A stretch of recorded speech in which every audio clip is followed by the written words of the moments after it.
So we are back for an episode of A Shot of Soca. It has been a little while, it really has been a little while. And as you can see, it's just me today, but I have an amazing guest with me. His song is so profound, it has literally traveled the globe. And his name comes, when you think of it, it's just vibes, energy, a bit of rawness and a bit of slackness. I can't lie to you because, But I am joined by Klassik Frescobar. Yeah, you don't know it's Klassik Frescobar, the Gallem star. Mr. Winnie Rum, tell you, use a big dancer. And also Mr. 5, 10, 15, 20, more and more and more. Because you You get me. I'm here. A Shot of Soca. Big up yourself. London, we outside. So it's a bit chilly, but it's still good, man. Is that your British accent? That's my best interpretation. You ain't getting no more than that from me. I might pick up some little phrases here and there from my brethren them, but that's the most you're gonna get out of me. Oh, thank you for joining me today because I can't lie, I said to him when we joined, I was a bit cheeky because you are here for City Splash. Yeah. And I just said Big a up little City quick Splash. DM, do you mind coming on the podcast? And he was like, sure, why not? And we are here, so thank you. I would have been more timely, but I don't know what's up with Ubers over here, man. They are rude. They cancel my shit 3 times. Yeah, Can I curse on here? Yeah, of course, say what you like. All right, cool. Yeah, they cancel my shit 3 times. They're very feisty, very, very, very. Yeah. Uber, do better. Yeah. Do better. But no, thank you for joining us. City Splash, are you looking forward to it? Of course, man. Yeah, I'm gonna be honest. Internationally, London is one of my best crowds. So, I know the reception is always going to be good. Even on short notice, as people saw with the AG joint. Yes, yes. It's always good energy when I'm here. It's always love when I'm here. Yeah, AG was a vibe. Mm-hmm. We were there and it was a whole vibe. There were so many people and it was nice to see because it was pretty short notice. And I feel like if more people had known you was going to be there, you would have had 3-4 times the amount that was there. Yeah, I feel like it would have been a safety risk. It really would have. It would have. But it was a nice vibe. Mm-hmm. It was a beautiful vibe. So let me just kind of dive straight into it. Talk to me. Who is Klassik Frescobar? Who are you as a person, as an artist? I could say there's Kamal, which is me, and then there's Klassik, which is the persona. And the persona is an exaggeration of specific character traits of myself. Okay. So and I feel like that's the key to creativity is to taking things that are authentically you and expounding on it to create a good product. Mm-hmm. So what key aspects would you say that are you that you expand on that makes Klassik Frescobar? I just, shock value, charisma, and that's all I can think of at this moment. You know what I'm saying? A definitive answer for you. You feel me? Mm-hmm. Mm-hmm. So, in terms of music, how did you get into being an artist? Because I tried to do my research this morning, and I feel like you've been. Okay, no, let me go back. What do you class yourself as? Because are you a Zess artist? You do Zess, you do Denry, you do Soca, you've done Dancehall. I'm a dude that uses music as a creative outlet to express things that I feel like other people might not necessarily have the opportunity to do. And I feel like that's why I connect to certain people in a certain way because, I could speak on platforms and phrases that they wouldn't necessarily get a chance to do. I wouldn't necessarily, I'm a Zess artist or this and that, but I do all of those things, and I would like to believe that I've created an impact in all those spaces. Oh, absolutely. You know what I'm saying? So, I appreciate the accolades that come with that, and people that don't acknowledge that, I don't really care per se, because I know I more value the people that are in my corner than trying to impress the people that are not. Definitely. And I guess in terms of the different boxes you kind of could fit in terms of how you could label yourself as an artist, it must be a mixture of you as a person, your upbringing. So you was born in Jamaica, is that correct? Or Jamaican heritage? My mom and dad's Jamaican. I was raised in Jamaica by my grandparents. My grandparents are from different places, so I grew up and that lived in Jamaica, and even before them, it's even more, spread out. So I grew up in a musical household that I was introduced to different flavors of music. The only thing I could say definitively about my household is because I was raised by my grandparents. I wasn't allowed to listen to dancehall, and I wasn't allowed to listen to most reggae. So anything that slipped through the cracks is because they couldn't understand what was being said. So I got to listen to rap music. I got to listen to R&B. I got to listen to soca growing up because it was safe, because it was all of the innuendos. It wasn't so in your face. Yeah.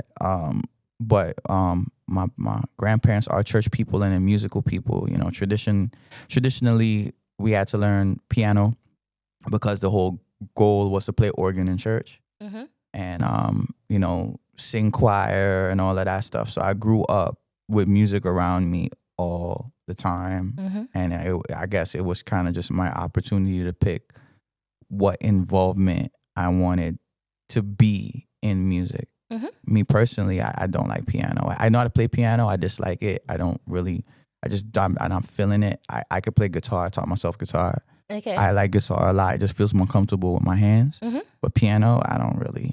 You're not for the keys. Nah, you're here not for the feeling strings. it. Yeah, nah. Get jiggy with that. You get me? So you said you couldn't listen to dancehall. No, I used to sneak. My mom used to have cassette tapes. I used to steal them and then sneak and listen to it. So in terms of the music you now produce, that is how did we get there? Well, be specific. I can tell you specifically based on a song that you're that you. Well, I'm actually not. Well, I wasn't actually thinking of a particular song, but okay, too much. Well, too much. I kind of ended up there because I observed the industry around me, and I when I approach music, I have to understand what it's for, who it's going to, and why it's going to them. What its purpose? Yep. And during the pandemic, I feel like because the carnival season was parked, there was an emphasis on Trinidad and Zess. Mm-hmm. And I didn't particularly want to get involved in it initially, but the people around me suggested, like, yo, this is a thing. I think you should do it. Big up the father, Bacchanal. And big up everybody else that was around at that time.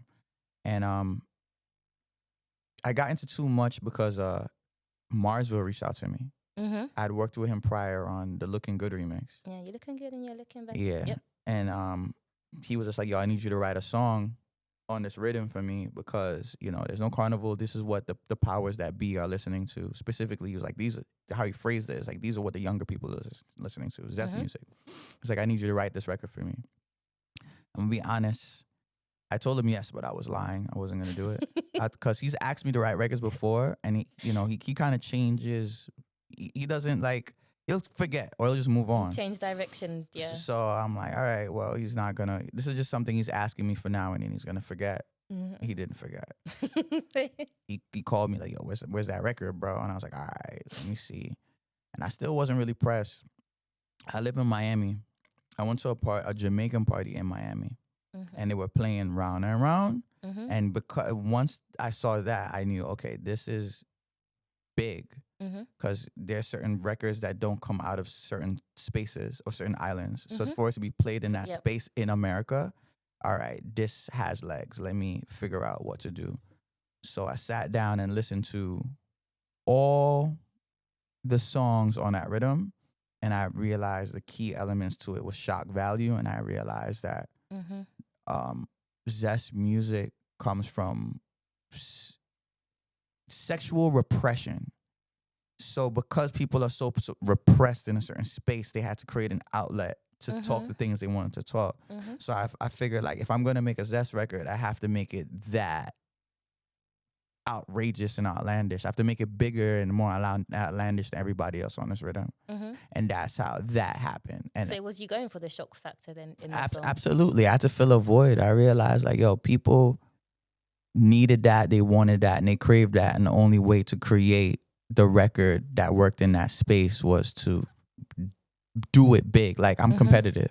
There was like already 6 people on the rhythm. I have to make I came on that rhythm 6 minutes late. 6 months late. So it was like, all right, I got to make a record that can compete with these other records, and that's how Too Much came about. Yeah, no, you definitely does. Because when I think of that rhythm, I think of that. That's actually probably one of the first ones, but I'm biased because that is probably my favorite one on the rhythm. If I can remember off the top, it was like, it was Hot Steamy, Round and Round. Steamy, yeah. She wanted creamy, creamy. Then it was Ride Pon Top. And then there was like 6, man. But I listened to those. And then at the time, Boy Dingo's video, it came out too, and it was kind of over the top. And I was just like, all right, I know what I'm going for.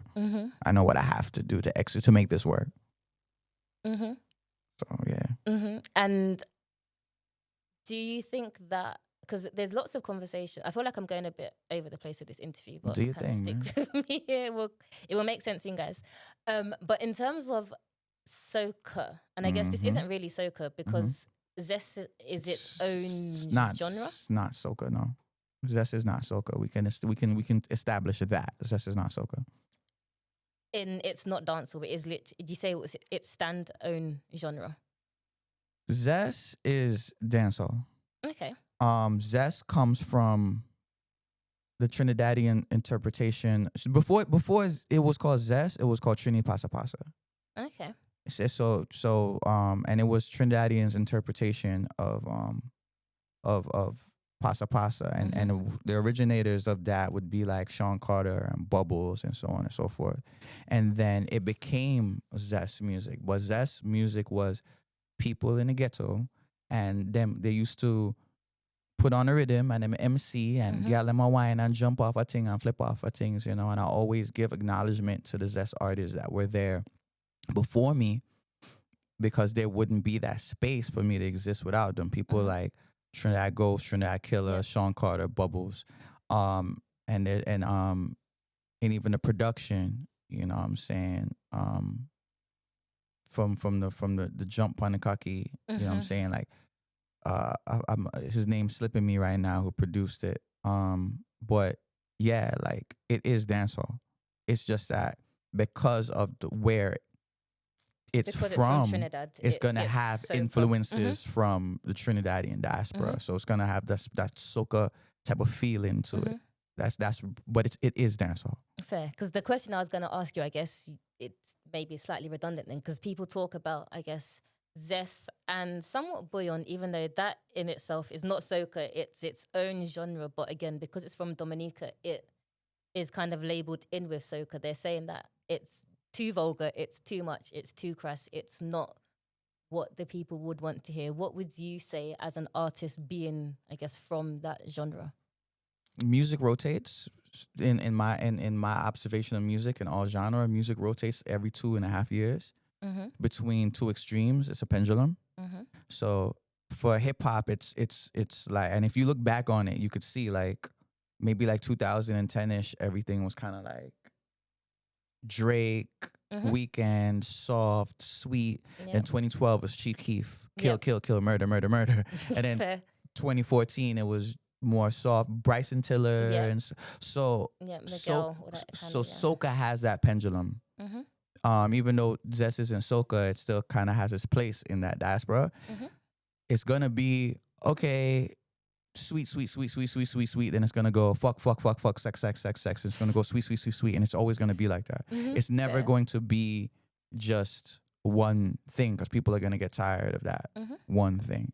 And people need to observe when the pendulum swings, why it's swinging. Because there's a reason why everybody wants it to be gripping, pulling. It didn't come out of nowhere. You don't accumulate these mass amount of streams and plays and following for something that isn't filling a void, a need, or a niche. So stuff like that, it's always gonna come and go, and some people are gonna like it, some people don't. Some people don't like the vulgar stuff, some people don't like the sweet stuff, but there's always gonna be, you get to pick your poison. At least the option is there.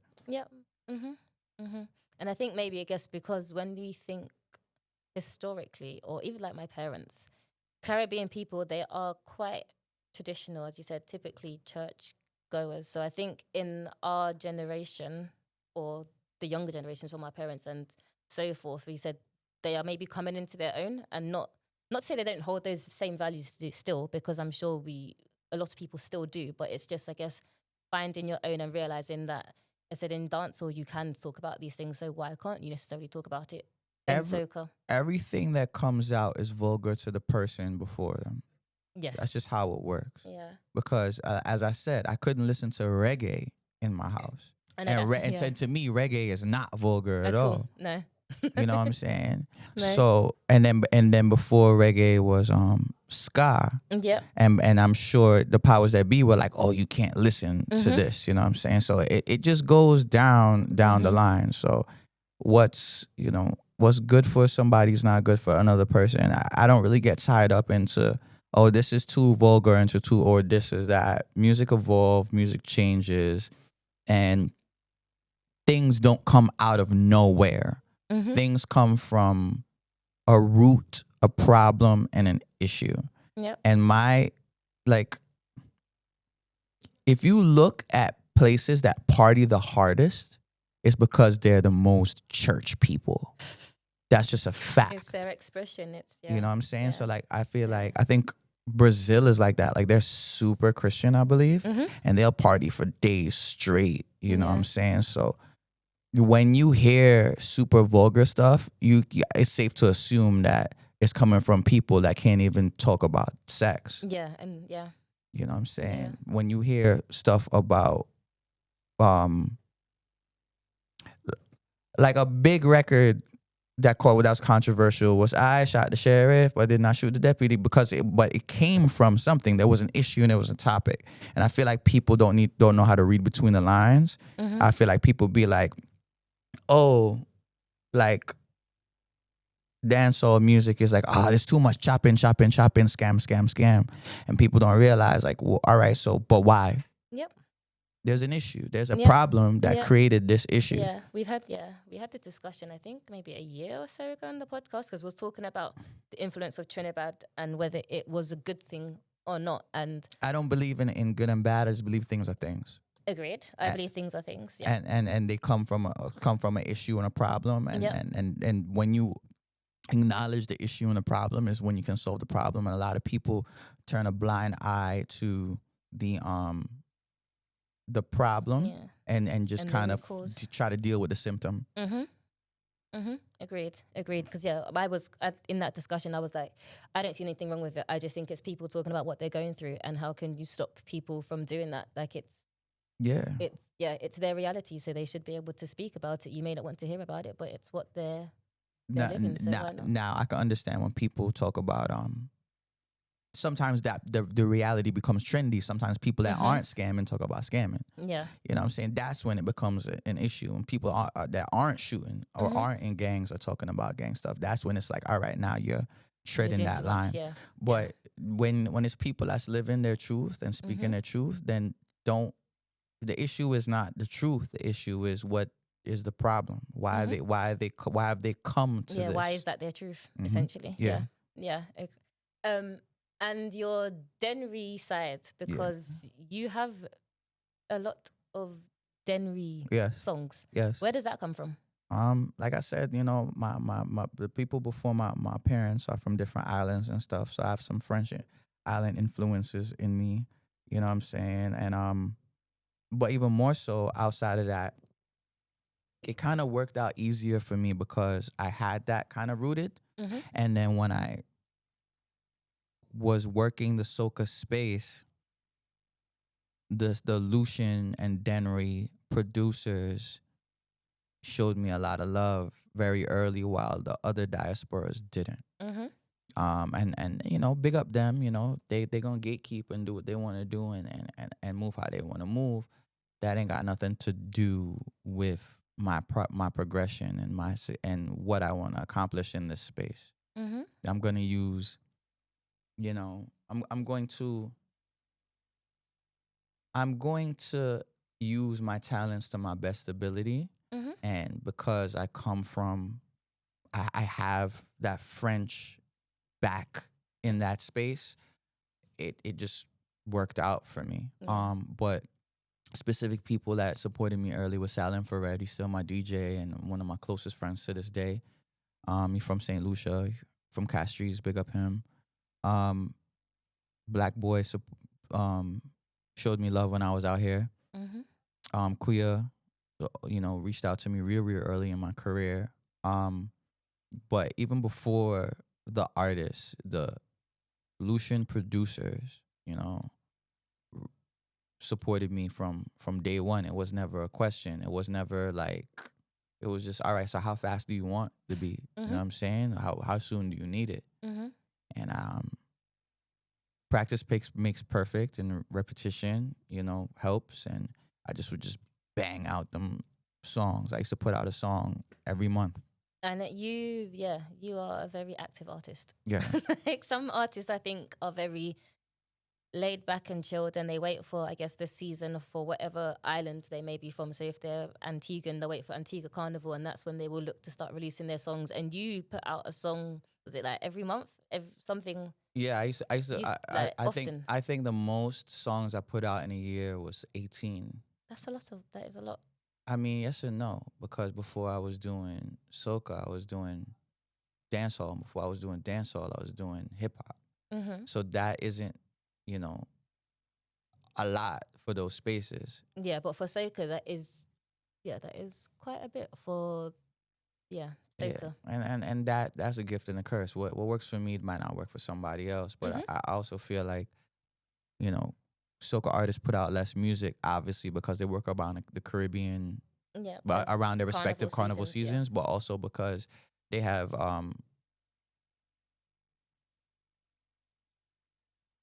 I got American bills. You feel me? Like, I spoke to one of my Lucian brethren one time when I was in Lucia, and I was just like, yo, why you not performing? Why you not doing nothing? And he's like, yo, bro, when I was on tour with you, I think this was 2022 or 2023, he was just like, it had to have been 2022. He was just like, bro, when I was on tour with you and doing them college tours, bro, I made enough money that I don't have to work for the next 2 years if I don't want to. Yeah. While for me, I made enough money that I could probably realistically take off at most 3 months. Yeah. You know what I'm saying? So it's like, yeah. I remember my brethren told me like, yo, how come such artists fall off? I'm like, it's not that they fell off, it's that, you get in US money but live in a small island, that shit stretch far. You're not necessarily pressed or motivated. You know what I'm saying? You can cool out for a little bit. I can't cool out. I cannot. You see me? Like, I think I grossed just off of shows, maybe like for this year, like 107K or some shit like that. And it's US, and that's still kind of, and I'm still moving around. Like I feel like if I was from somewhere else, you would be good for us. Yeah, they wouldn't even be motivated to do that off of shows. They'd reach a certain thing and be, I'm good. I don't need to do that. While to me, it's kind of like, let me get all of this together, and so I have at least this saved up. So God forbid something happened to me and I get stuck or something like that, I still have X amount of funds that I can ride out for a little bit. Because even when I speak to my my soca people and my other artists in my space, that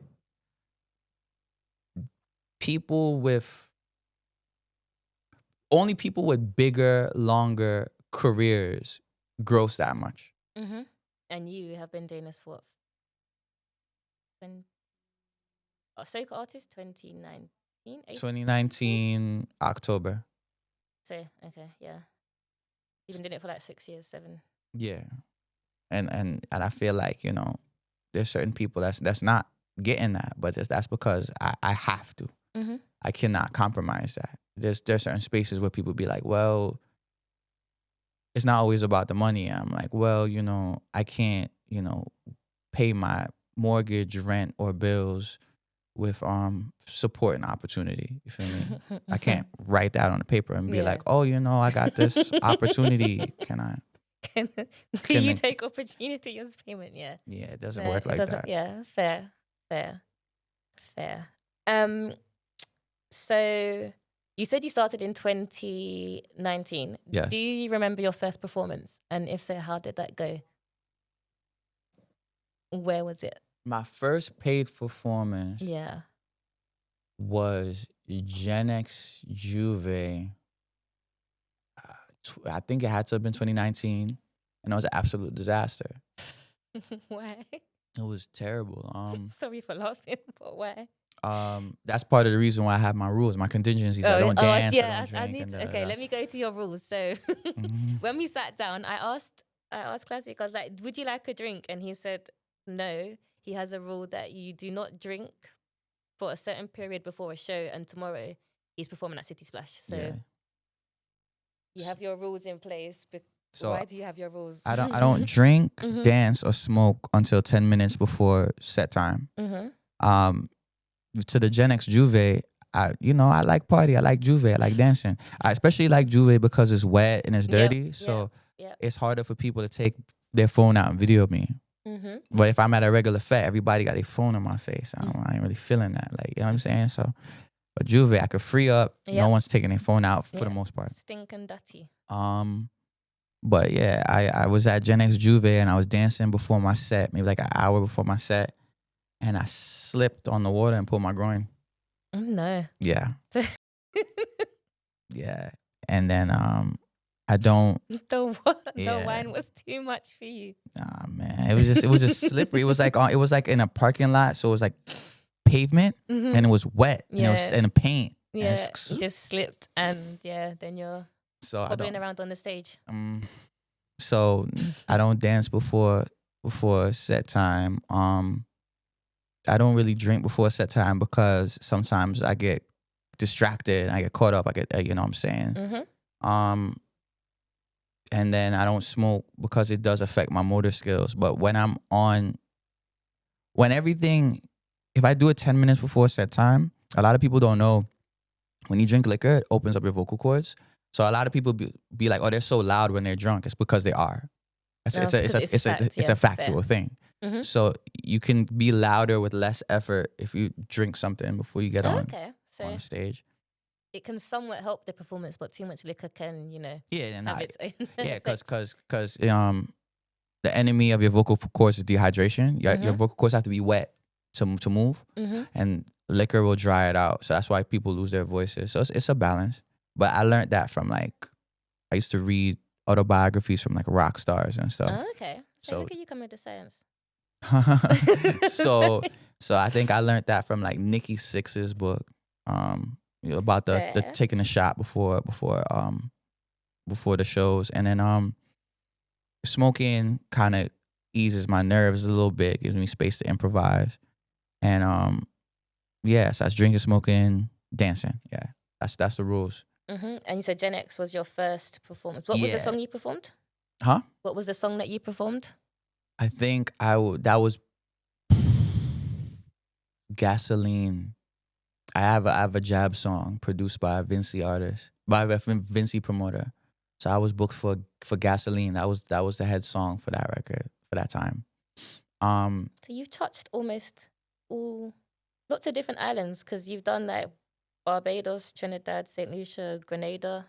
I mean, Jamaica. It's just the producers, and when I first started, I went on Julian's, and I went to the descriptions of every song, and I pulled the producer of every song, I sent an email to anywhere between 70 and 100 producers. Oh, wow.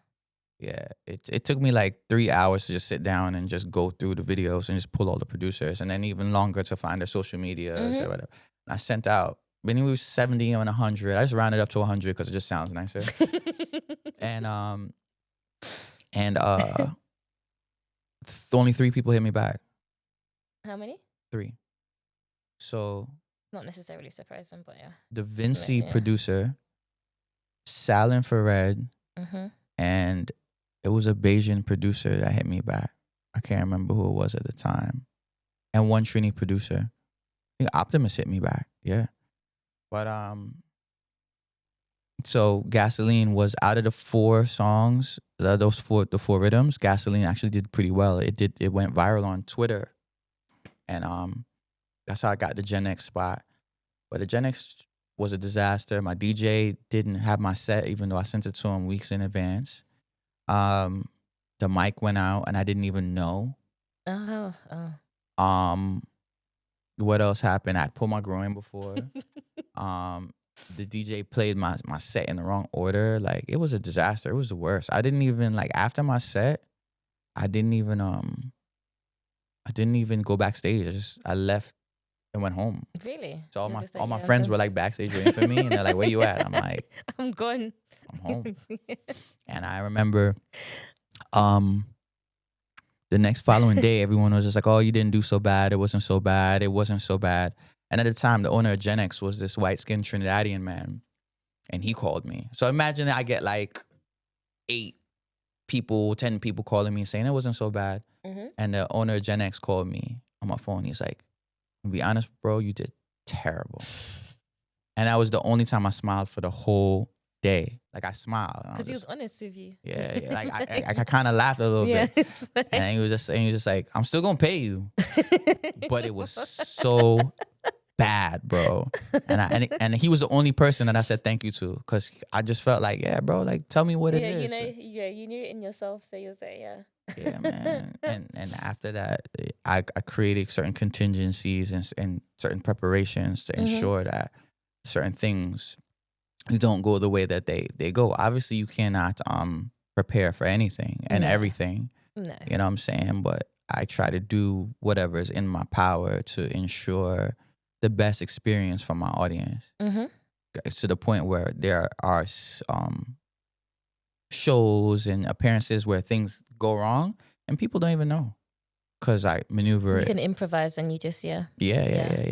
But that's how I guess you should be as an artist, because we shouldn't necessarily know that something's gone wrong, but you're quick thinking on your feet, and it's a combination, man, between being able to improvise as an artist and having a good DJ. Mm-hmm. You know what I'm saying? So big up, Sal, Cali, J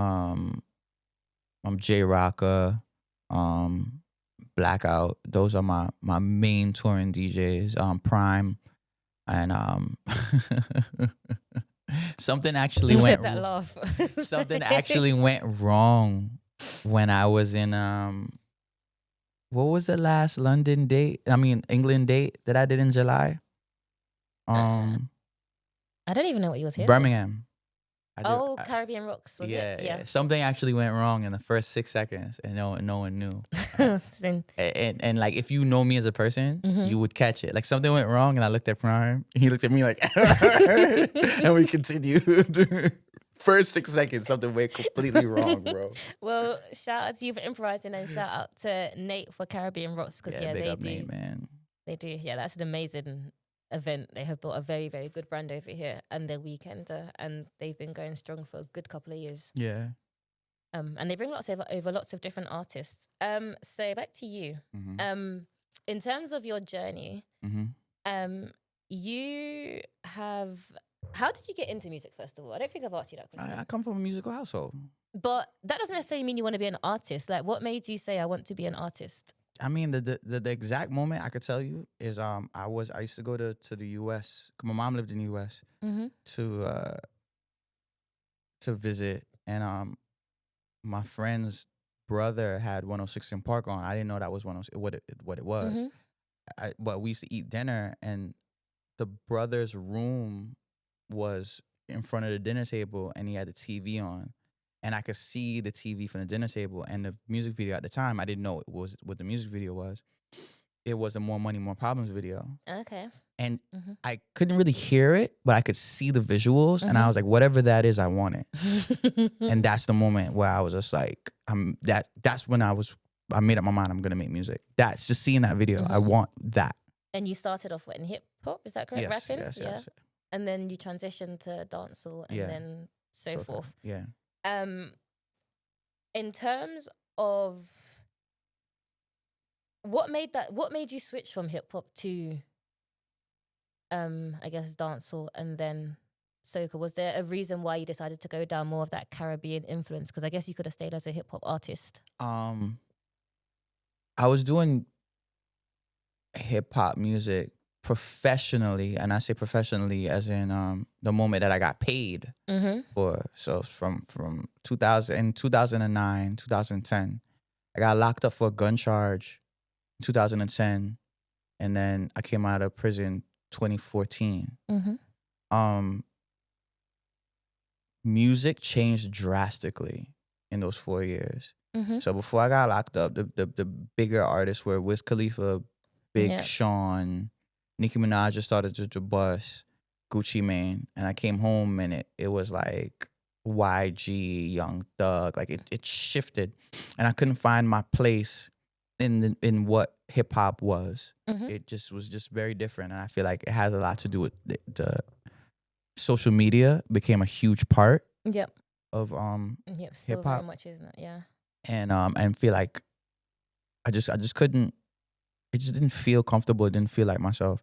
And I felt like, you know what? Let me just go back to what I know myself to be, which is a Caribbean man, Jamaican man. So I just started going, I stopped going to all hip hop spaces altogether and rap spaces, R&B and Americanized spaces. And I just went to dancehall spaces, and I just felt more comfortable. So there was a year like I didn't do music at all, and people didn't notice because I didn't announce it. And I feel like, and I did that deliberately because I feel like if I told people I was quitting music, they'd be like, no, don't. So whenever I see people that announce that they're quitting music, you're not really quitting. No. If you was quitting, you just stop. It's true. It's true. That it is true. And then I started doing dancehall to impress a girl.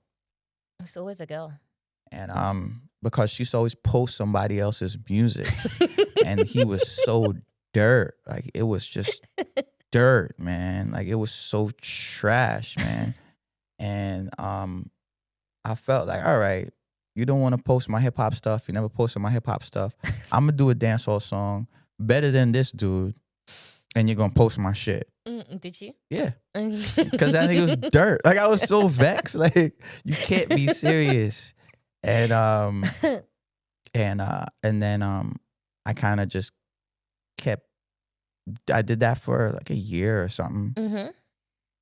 And you're living in New York at this time? Miami. Okay. Miami.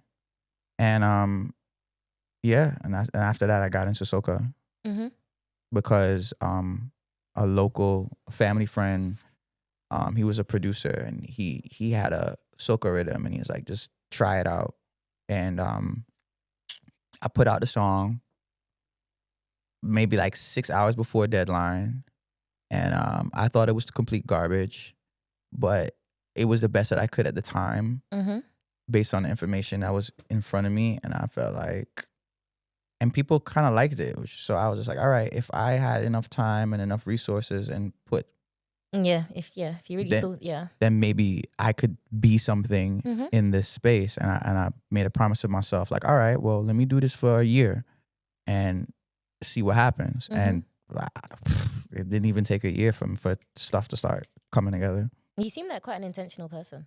Yeah. Like, if you put your mind to it, if you say you're going to do something, like even when you said you was there going through Julian's promo, none of the artists that I know would do that. Like, they would just put out a song and say, do you know what, that is good enough.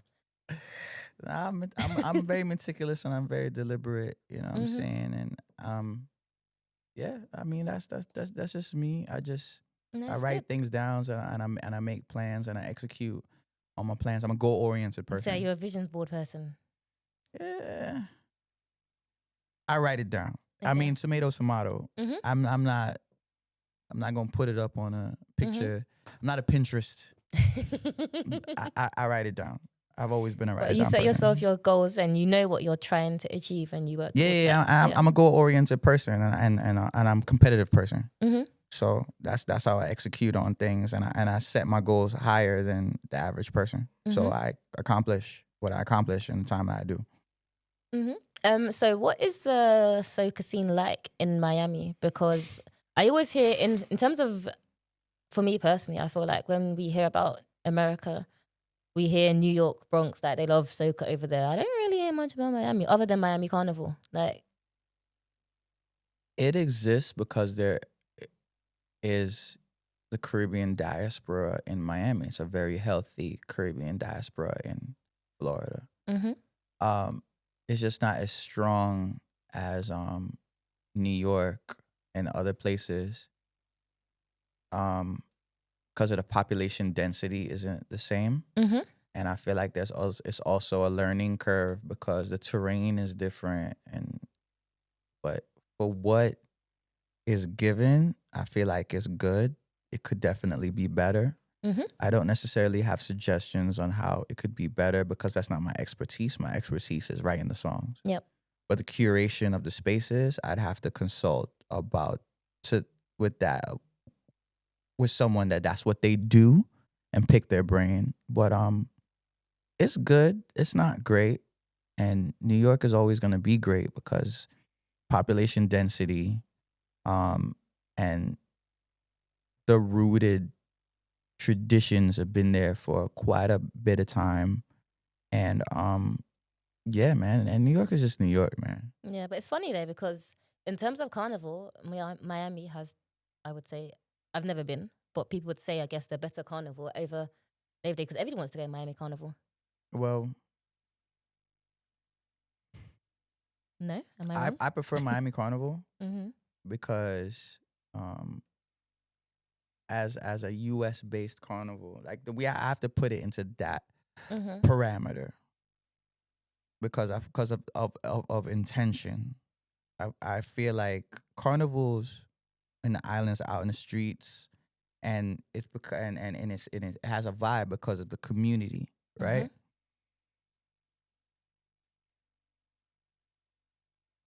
New York Carnival is Labor Day parade and it feels like a parade.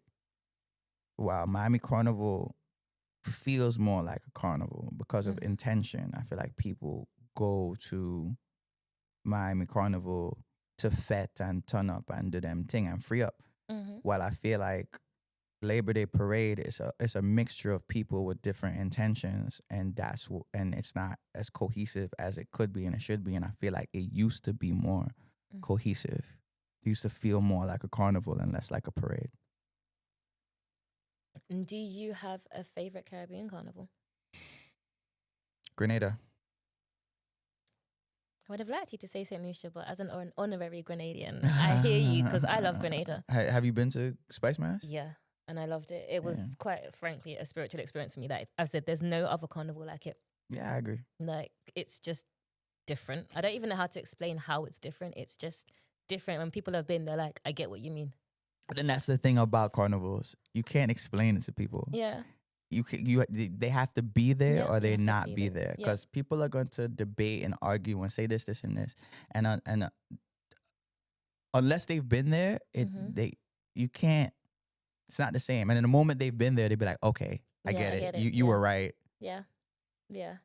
So that's the issue with talking about what carnival's better and what's not. You can only have that conversation with people that have been there, and unless you're a flight attendant, an artist, or someone that works in the space, you you're not gonna be. You haven't had this long bucket list of carnivals. You've probably been to like the one where you're from, and the one where your family's from, and that's it. Yeah, even it's good, guys. Travel. It is good. It is good to experience them, and I don't really like calling them small islands, but they are smaller islands. Try them. Try outside of Trinidad. Try outside of Cropover. Even St. Lucia now it is becoming more commercial. Go to St. Vincent. Go to Antigua. Go to St. Kitts because the vibe is different. Yeah. Like it is such a. It's more of a local vibe, and I guess maybe slightly controversial, but that is me as a person. More authentic to what carnival really is, rather than being this massive production. I guess maybe because like with Trinidad, we was talking earlier about it taking an hour or so for one band to cross the stage because of all the sections. You're not gonna have that in the smaller carnivals. It's just a different vibe. I feel like you gotta pick the vibe that you like. Some people don't like smaller vibes, and some people don't like bigger vibes. And once you find your vibes, you're gonna enjoy your vibe. Yep. Jamaica Carnival, because I feel like Jamaica's always so controversial. Sorry, in when we have soca discussions, because everyone says, "Oh, Jamaicans don't like soca." Only people that aren't Jamaicans say that. I mean, I know some Jamaicans that definitely don't like soca.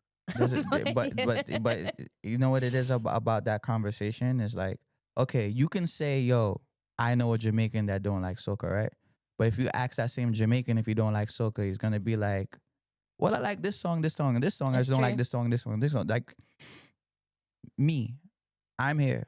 You see me? Like growing up, I didn't know what soca was or calypso was. I just knew music was music.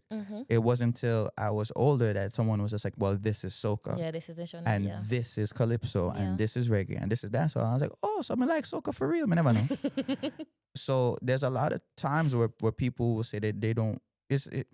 And I feel like that goes for anybody. Not everybody is gonna like groovy. Not everybody's gonna like bashment. Not everybody's gonna like Denry. Not everyone's gonna like power. But there's something for everybody. And if you ask them what they like, they're like, oh no, I'm like soca for true. I never know that's a soca song. Yep. So it's just finding, and I do say that to people. I'm like, you can't say you don't like soca because there are so many different variation styles to soca. Each island has its own style. Then you have power, groovy, you have bouillon, you have the Jamaica soca conversation is always controversial because they don't ask Jamaicans. Everybody gotta say so about how someone feel about something, but they don't ask the person how they feel. Fair.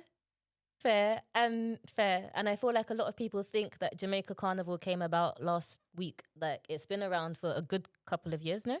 Yes, okay. It's been around from the 80s, I believe, and it stemmed because Byron Lee was not allowed to be a part of Road March. So it's controversial. The Trinidadians didn't like Byron Lee, so he said, all right, then let me go to Jamaica. So he was just like, all right, well, since I don't qualify for these things, I'll just start my own. And then, so it's been around for a long time, and it's been it is a production, and there are Trinidadians involved in the curation of these things. You know what I'm saying? But you been? Of course, that's what bus dancer. It's really Jamaica bus dancer, bro. I didn't know that. So, Dansa came out January, around either the 24th or the 26th. I don't recall. And I put it out there, and the first space to pick it up was Dominica.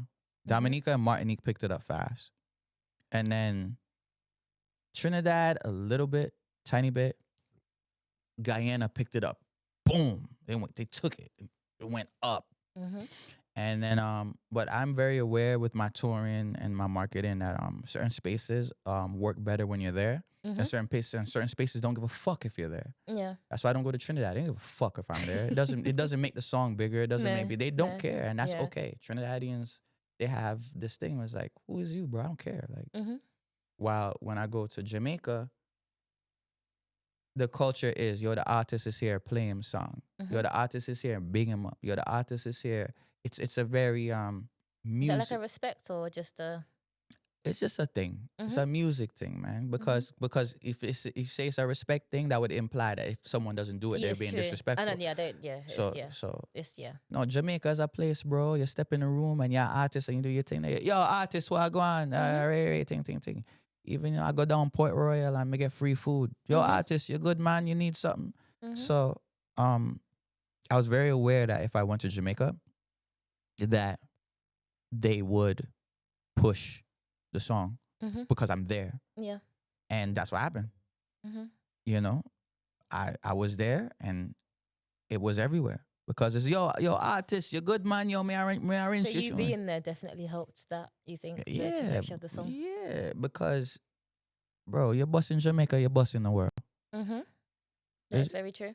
You know what I'm saying? That is very, very true. There's even though Trinidadians would disagree.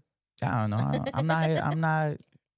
I can only speak from my observations and my information. No, but it's true. There's two places in the world you bust. You bust in Jamaica and you bust in New York. You bust in the world.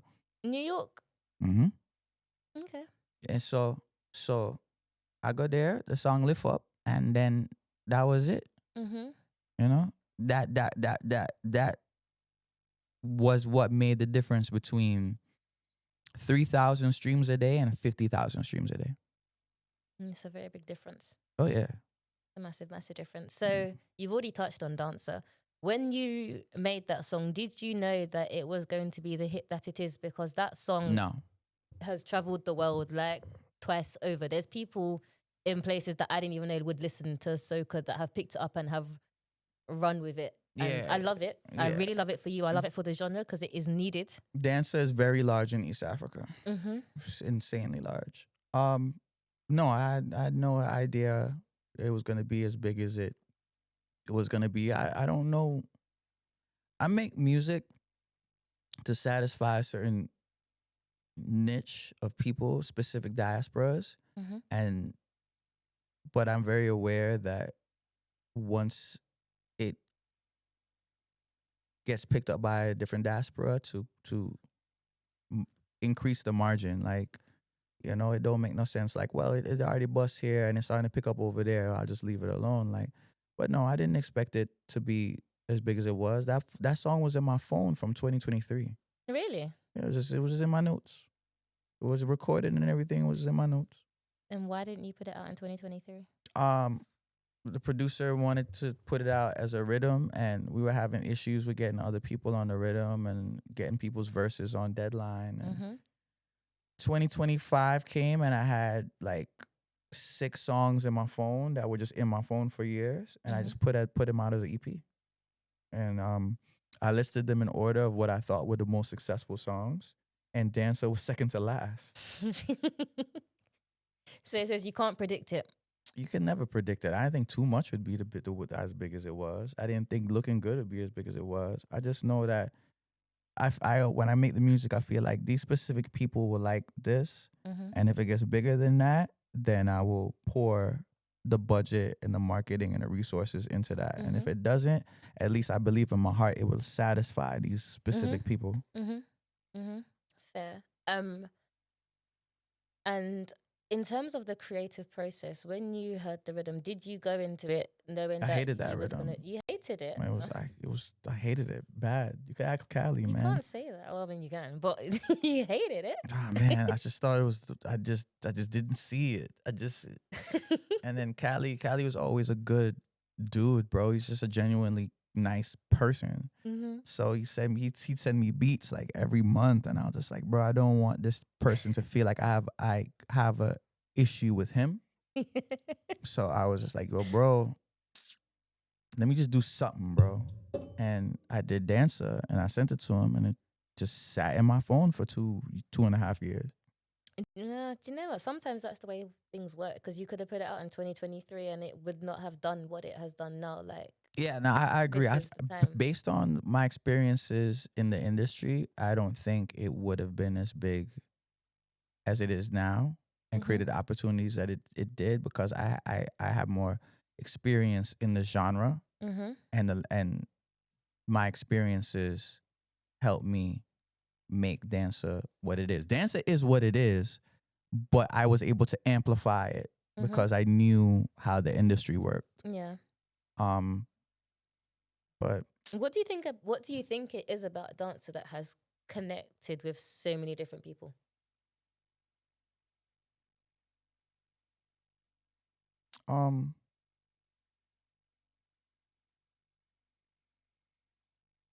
I feel like everybody can tell their own story.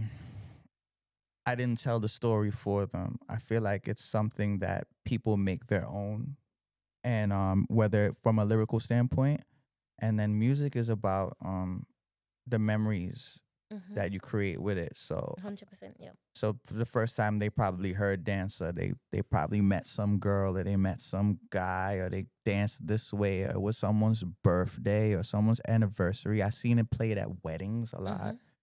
So Dancer is just one of them songs where people can make it their own, and I feel like that's what's carried it into all of these different markets, because you know they're able to create their own narrative. Like, even people ask me like, yo, make a official Dancer challenge. I was like, no, I don't want an official dance. Yeah, I want everyone to have their own thing to it. And they have, because that has gone across TikTok like?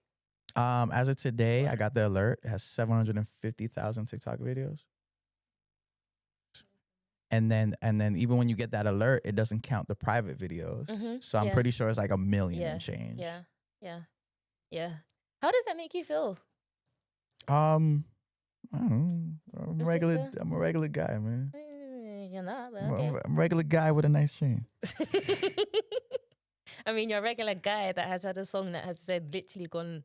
That and Greatest Bend Over has been the biggest songs for this year. And even then, I was really trying to debate. Not that I'm trying to put the two against each other, but in terms That's of natural. The spaces that Dancer has been in, that is like my work colleagues, and you ain't met my work colleagues. They know your song, and I'm just like, what do you know about soca?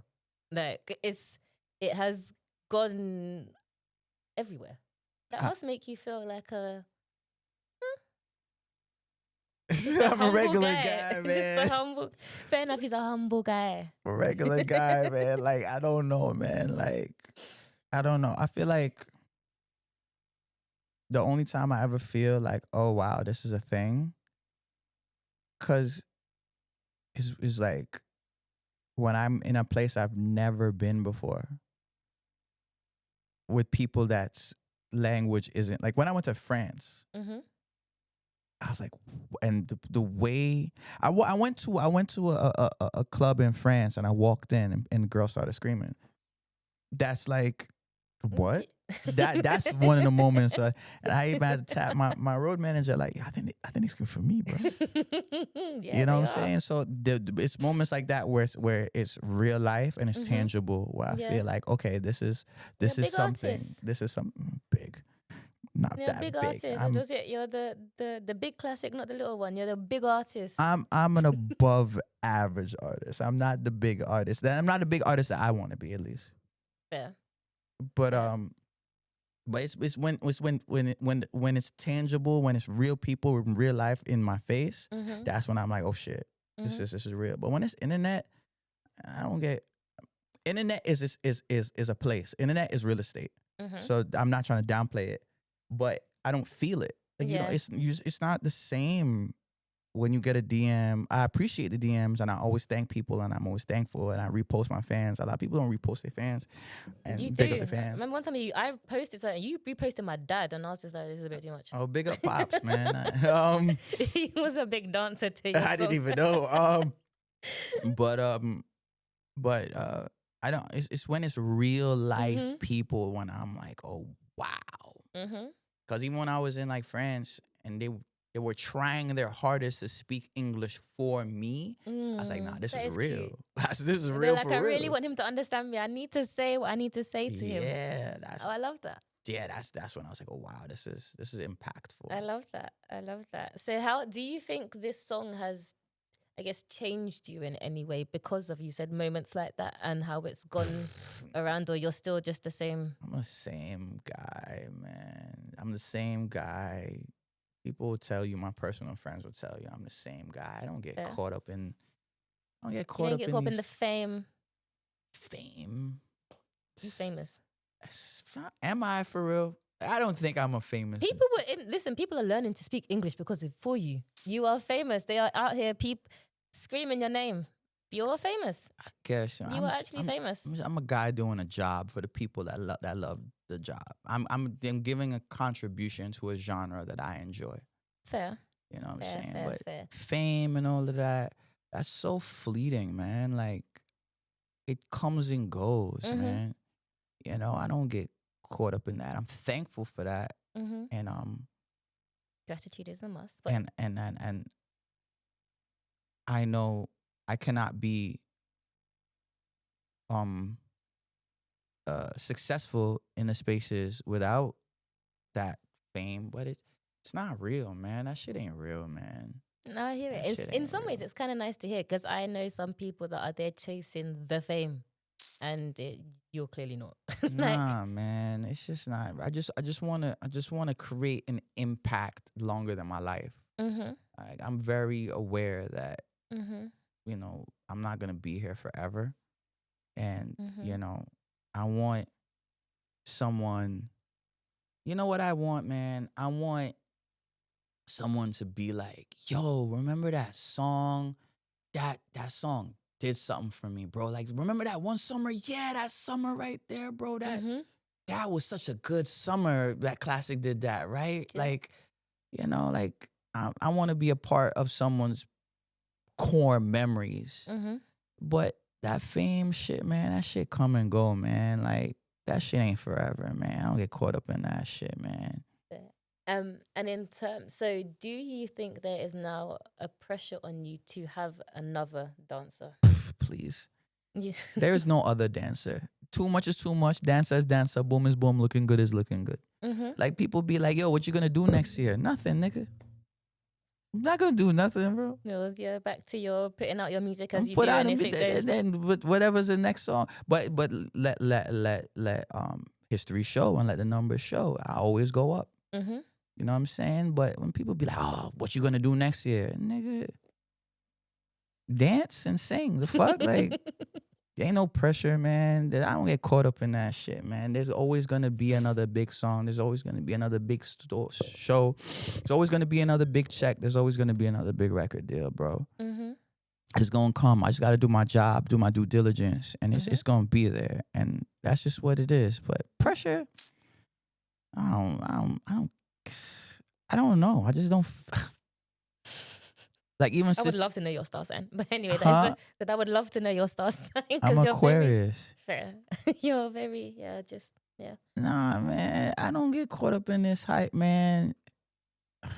It sounds cliche, but my brethren said this the other day on his joint too. Big up back on our boys, Josh. Big them up because there's a madness going on. And people anyway. But I've been lit my whole life, man. I don't care about being lit. Like, I've been, like, my grandmother was a teacher, like, when I was in Jamaica. You know what I'm saying? So I was always, that's Myrtle grandson, da, da. You know what I'm saying? Like, my dad was a cool dude. Like, my dad ran track. My grandfather was the first track coach to bring Jamaica to the Olympics. Like, oh wow. So, yeah. I've been lit my whole life, so I don't care about being lit. No matter what I do in my life, I'm always gonna be lit. It doesn't matter if I do music, if I ran track, if I was a doctor, if I was an accountant, I'm gonna be lit. That's your mentality. That is down to You know what I'm saying? So a lot of pressures that people have is the perception of people. They want to be perceived so bad. I don't give a fuck, bro. You know what I'm saying? A lot of times people want to be validated so bad. I validate myself, man. I don't care, bro. I just do my job. I do my job as best as I can. I do it well.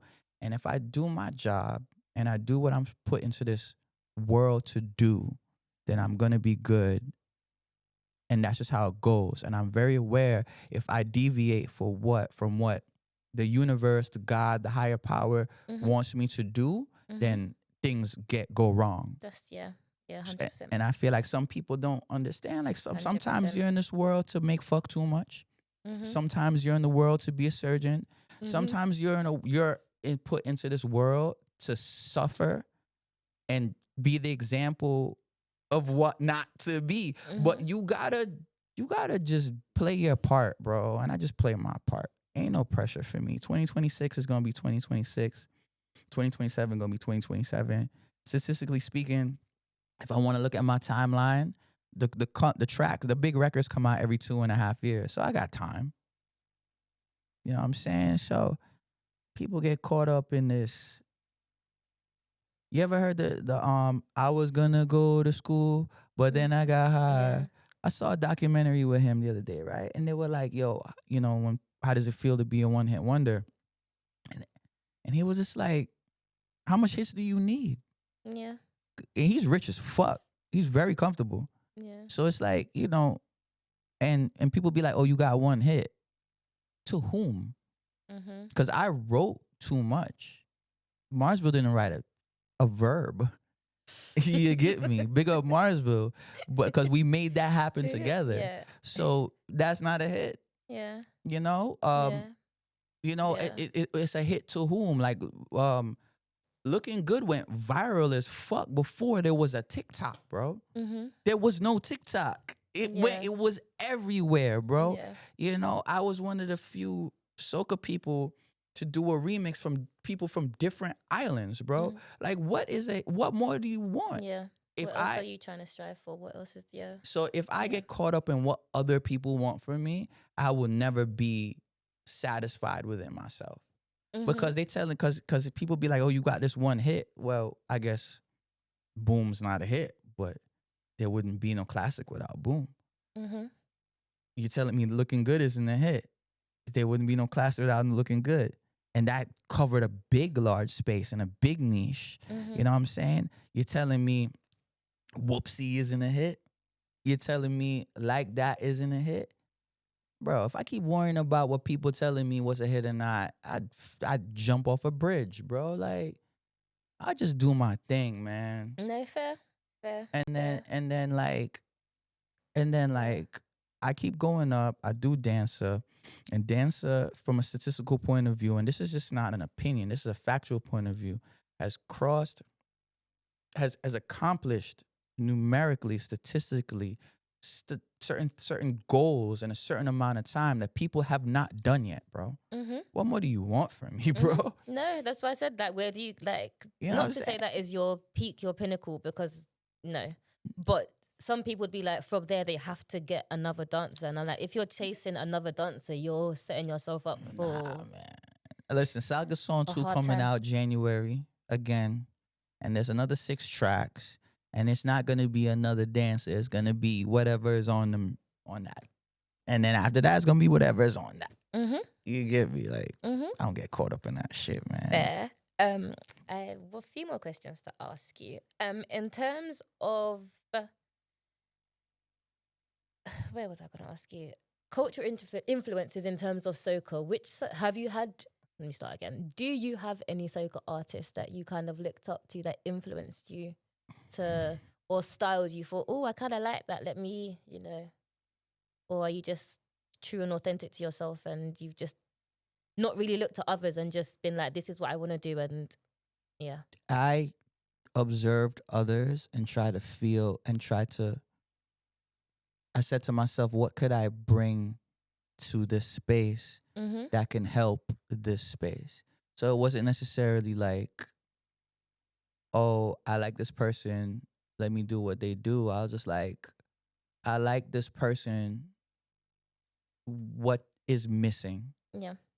And I can say that my songwriting and my skill set comes from more pop, rap, and dancehall. Even the way I arrange songs. So it was less about, oh, who in soca inspires me, and more what can I bring to the space to build upon this space and improve the space. Fair. And in terms of, I guess, any collaborations that you would like to have in the future, like a particular artist you would like to work with, is there anybody you would have in mind to say, I'd love to have a collab with them? No. It's on a song to song basis, and I don't know till I know. And some people sonically don't fit what I try to work on, because there's artists that I'm cool with. I got their number in my phone. If I call them right now, they're gonna answer. And I've not worked with them because we just don't. Hasn't made sense. We don't have that. Yeah. We have chemistry as people, but we don't have musical chemistry. Fair. Very fair. What else did I want to ask you? So I've got my list of questions here. I'd like to hope there's a list of questions in there and you're not just scrolling through Instagram or something. I'm on WhatsApp, just responding to people as we go. My list of questions, Shade Room. Do you get caught up by things like, I guess, social media, so the follow soakers and stuff like that? Like, what's your opinion? Not opinion on them, but I guess social media in general, because I feel like social media has very much helped your career. Okay. And it's, as you said, internet is kind of real estate. And in terms of going viral, it has helped push. Do you think that it's all positive, or do you kind of get caught up in the negative side of it as well? I am part of the problem, because I'm the person that creates the content. I'm not a consumer. Okay. So a lot of issues that people have within social media, I don't have, because I don't consume. Fair. Fair. but I'm the person that's pushing it out. Fair. So I'm be honest. Like when I create content, I create shareable and addictive content. Like it's done on purpose. So, but me personally, I don't get caught up in I don't have social media issues. And then also I come from a life before social media. So there's certain things I just don't do. And I feel like people be like, wait, why don't you do this and why don't you do that? That's normal. I'm like, it's not to me. Like you don't live for social media. I don't live for social media, and I don't follow the social media guidelines. I'm the person that makes the guidelines. You know, so you look at your algorithm, look at how you can work with it, but you're not. I took a break from social media last year, and it wasn't because I had social media problems. I had real life problems. So it's like I can't deal with my real life problems while doing this. So I took, I think, like 40 days off or whatever, and then I fixed what I need to fix, and then I eased myself back into social media. But I don't have social media problems. I don't care, bro. A lot of people have social media problems because they consume too much. They don't know they think a lot of things are real and they're not. And they don't know how to shut the fuck up. A lot of people just they put too much out there. They put too much out there and they answer everybody. Not everybody. You wouldn't let somebody just walk down the street and say, hey, and you say hey to every single person. So why would you do that on your phone? It's the equivalent, You know what I'm saying? Like or get into an argument with a random stranger, and you wouldn't do that. You'll be there in the comments arguing with someone that I could see you doing that. Some people sometimes get an argument with a stranger in real life, but you wouldn't do that to every stranger. You know what I'm saying? So it's like, bro, people don't know how to shut the fuck up. A lot of times when people be like, yo, this happened to me and I was like, all right, so why'd you post that? They're like, well, that's just what social media is. I was like, yeah, but you could have just not. And you wouldn't have these issues. You wouldn't have those issues, yeah. But they get caught up in it. I want to do a quick fire with you. Okay. And then, so a song that changed your life. Song changed my life?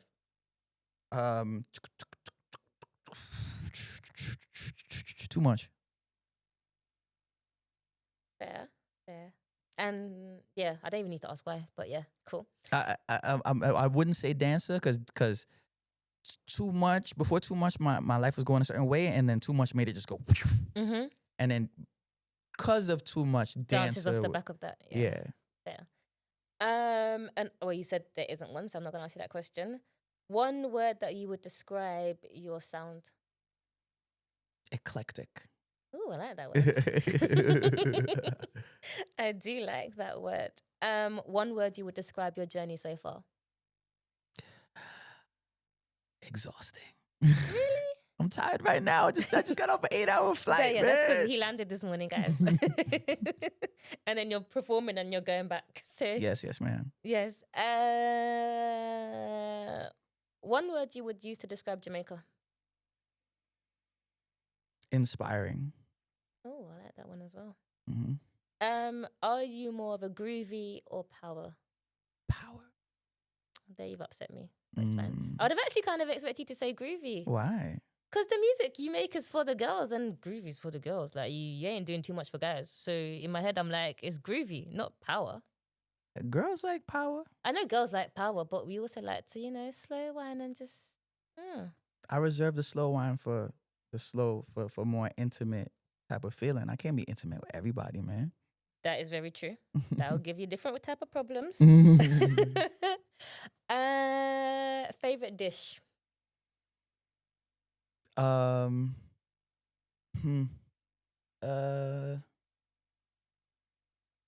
Lobster roll. Ooh. That's my celebratory meal. Anytime I accomplish something large, I get a lobster roll. Okay. And last one, favorite thing to do in Miami? People watch. Really? Yes, characters in Miami. It's a ball. You could just be on South Beach and just watch people, and it's complete insanity. You will be thoroughly entertained. Okay. Well, thank you for sitting and talking with me. I feel like that was actually a really nice interview to kind of just get to know you. Yeah. And hopefully everyone that is going to watch this or is watching this, you've got to know Klassik Frescobar a little bit more. Yeah, I hope so. You know what I'm saying? And big up the people, big up the fans, big up Shot of Yes. Soca. And thank you for having me on your platform. You know, Black is the code, code away or no way. And Yes, I was gonna say, what is Black is the Code if people don't know? um Yeah. so the name of the label is Black Sales Music Group. Mm-hmm. And I believe there's strength in uniformity. And so when we used to step out, we used to try to coordinate, you know, outfits, everything. Everything is in coordination. Mm-hmm. And I remember one time we was in a group chat and they're like, yo, what we wearing? And then the Black father, is the he was just code. like, black, you know, black is the code. Because black, he's saying black is the dress code. Mm-hmm. And I was just like, that shit kind of cool. And then we'd say it, and then people, strangers would come up to me and be like, black is the code. And then if somewhere in the verbiage we started to say code way or no way, so it became black as a code way or no way. I love it. Love it, love it. I don't think I did this, and if my co-host was here, he would absolutely kill me. Where can people find you on socials? Just If you should know already, because I said the man is viral. But anyway, just search Klassik Frescobar. how do you spell it? Because you're yeah. Klassik Frescobar, and everything will come up. Just Google it. I'm not even gonna tell people this is the TikTok or this is the YouTube. Google me. I got a nice digital footprint. It'll be there. Yep, and check him out on all streaming platforms. Still continue streaming Dancer because I feel like it's been number one in a lot of, especially in the Caribbean, a lot of countries. It has been in the charts, trending. But you can still keep streaming it, guys. Yeah, man. Yeah, stream it on Spotify, Apple Music, Mm-hmm. and more importantly, share it. Make sure you give it to your friends, your family, any record, not just Dansa, any record that you like from me. Mm-hmm. Don't just stream it. Put it in your group chat. You know what I'm saying? Put it in your story. Let other people be aware that the song that you like exists. Mm-hmm. That's important to me. Mm-hmm. Agreed. And yeah. And then I think that helps because we've discussed it before, and I am going to try and wrap up quickly. But the reason why we kind of created A Shot of Soca, the reason why I created it was because I feel like a lot of people they know a song, but they don't necessarily know the artist. They can't put a face. That's a soca problem. That is a soca problem. It is very much a soca problem. And I think it's how we release music, and a lot of songs are on mixes, and then you don't have the artist name on the mix, and you just hear like, I don't know, an hour mix, and you're just like, I like the songs, but who are they? Yeah, but it's because soca records, like you said, because soca records usually, well, once upon a time, majoritely, is that a word? Break on the road. Mm-hmm. First time you're gonna hear it is on the road. Yeah, and the artist ain't there for you to, So while in other genres, the first time a record breaks is in the music video. Mm-hmm.